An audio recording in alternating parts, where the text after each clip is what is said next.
Энэ ингээ байцааг харахаар одоо энэ Монгол байцаа хийж байна л да би. Түрүүн бисэн шүү дээ.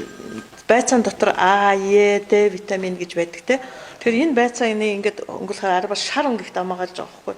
Тэгэхээр мөн фитонцид гэж бас юу байдаг, будагч бодис байдаг юм. Байцаанд урмалд ер нь ногоон өнгөтэй те. Тэр энэ хоёр бол нэлээд давмгаалж байгаа нь харагдчихээн л да. Ягаад гэвэл ийм шаргал өнгөтэй байна, ногоон туяатай байна те. Тэгэхээр энэ бол илүү байгаа нь харагдчихээн. Тэгэд бас их гоё амттай эдэнгүүд ингээ ам дуусч байгаа байхгүй. За ингээд хятад байцааг харахаар бараг цагаан байгааз. Тэгэхээр энэ агуулгадж байгаа бодисын хувьд бол бараг байхгүй гэсэн үг байхгүй юм те дотор нь бол. За энэ болохоор нөгөө жигэнсэн байдал нь тийм ээ.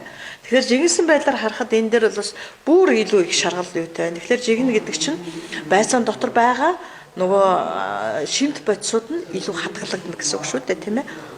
За амсаад үзье. Энэс дээр бүр илүү амттай. Аюу гой амттай.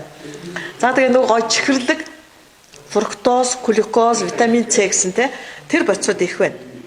Байцаанд бас юм байдаг штэ. Витамин U гэж утас байдаг байхгүй. Өөр ургамал байхгүй. Өөр байгаа.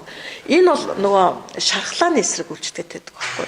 Тэгэхээр нөгөө нэг ходоодны шархтай, бүдүүн гидсний шархтай, нарийн гидсний шархтай гэдэг улсууд те байцааг ингэж идэх хэрэгтэй.